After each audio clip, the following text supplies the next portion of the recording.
What's going on, guys? So in Premiere Pro, I'm going to show you some things I use on the daily, some tips, tricks. Some of them are going to be super basic, and then towards the end we'll get into some that are a little bit more complicated, but all still super simple for anyone working in Premiere Pro on a regular. So first of all, when you open Premiere Pro, you're going to get this, your old projects or a new project. Let's just make a new project for this. This would be number one, how to create a new project. It's pretty straightforward, but might as well put it in there. Project name, I'm just gonna go how to, save it wherever you wanna save it. You can, if this is not where you wanna save your video, say you're using a external hard drive or whatever, you're gonna click choose location and then select your location. This videos folder is good for me. I just do none on template, and you can check this box for import mode. Pretty much what that is, I'm not going to select it, but if you create, I already had one called how to, but that's fine. This is the import mode.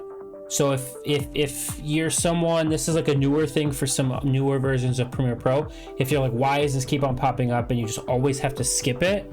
If you check that box there that we were just at, it'll just skip this because I always skip it anyway. So skip. So once you get to the editing part of Premiere Pro, you're gonna see this. It's gonna be a lot of boxes. For someone that's newer to Premiere Pro, it might be a little confusing. I know it was for me when I first started multiple years ago.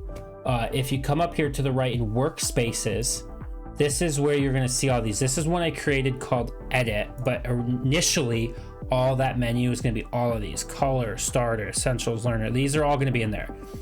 This is how you edit it. You go up here to workspaces, down to edit workspaces, come over here.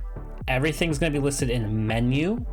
You're going to want to drag, so like say I want to drag this vertical, you drag it down to do not show, and then what that's going to do is not show it. So if your like workspaces thing is super long and you're like, well, I don't need any of these, that's how you get rid of them. That's how you just have them not show. And they're still there if you need them for something, but I do an edit and a color tab in the same workspace. That's why I just have an edit workspace and a vertical workspace. Your files over here where you can import them. Here, let me drop a couple in real quick. Now that I have some clips imported here, you can see under project, I have my clips here. If you want to view them this way, you just click this little button down here. If you want to see more of the data, not so much of the thumbnail picture, you would click this list view.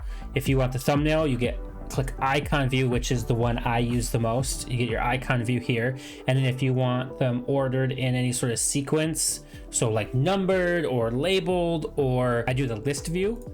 And pretty much what that does, it puts in order of newest to oldest, or like numerical, is what I find works the best for me, for my work. Everyone's a little different. This down here obviously makes them bigger and smaller, and that's pretty much it for projects. Effects, my effects tab is down here below that, and then you get your toolbar, my audio meter, and my timeline sequence. Up here is my effect controls for the clips in the timeline and your source. So like if I were to just double click on one of these, it gives me what I'm viewing just a little bit bigger. And then within here you can cut and you do it set in and out points, and we'll get to that in a minute. Over here is what is actually in the sequence. This is what's being seen down here. And then over here is my color, my Lumetri colors, and my properties. So that's why I put all my editing and my coloring all together in one workspace. Next is creating a sequence or timeline, whatever you want to call it. What I do is right click. So you find the clip you want, say I want this one. I right click, I go new sequence from clip. You can see that right here. I'll do that again here. You right click, new sequence from clip.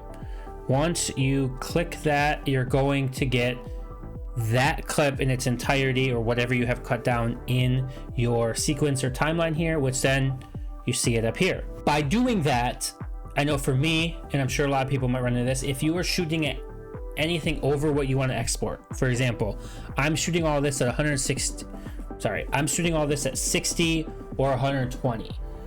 I don't want to export at 60 frames a second or 120 frames a second. I want to export at 23.9 or 24 frames a second. So what you have to do by doing that is going up here to sequence, clicking on it, going to sequence settings, you come over here and you're going to change your edit mode to whatever you want, but I've seen people use red cinema, and I use Airy Cinema because it's right here on the top. You're going to change the custom, so I'm going to be honest with you, I don't know why I hit that, but I do. It makes me feel good about my editing.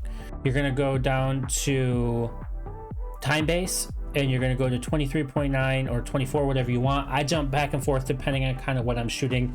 For a more cinematic, like YouTube-esque kind of look, you're going to want 23.9. I've noticed when I do a lot more of my doc or like follow like day in the life kind of stuff for work, I'll use 24. Everyone has a preference, so we're just going to do 23.9 for now. Your frame size, 1920 by 1080 works. Pixel aspect ratio should always be on square pixel. I'm not sure why that was changed. I think it's because I hit a different setting by accident, but you always want pixel aspect ratio to be square pixel. Leave these other two. You want progressive scan, and display format is going to be your time code. So mine is 23.9. Audio, leave it at the 48.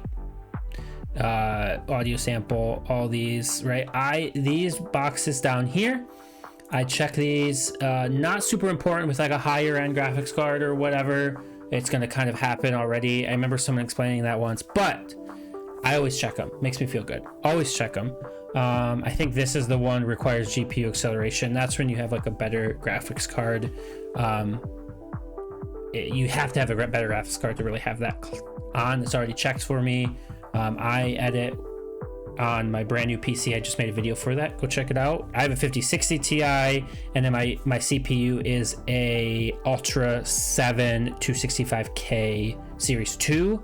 So I'm editing pretty quickly, but I needed that to edit like this. So those are my sequence settings. Click OK.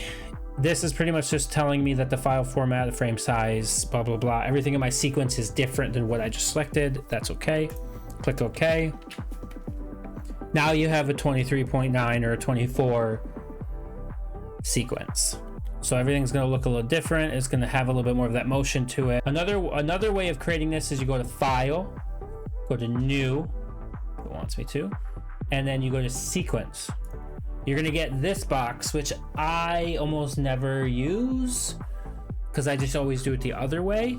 But if you want, as you can see, it's already done in HD because that's what my current sequence is set to, but say that's not there, right? It looks like this.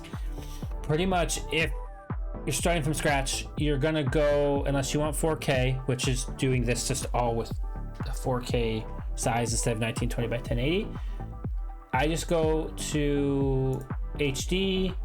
I go to HD 1080 at 23.9. You can name the sequence whatever you want and then click OK. I'm not going to because I already created one.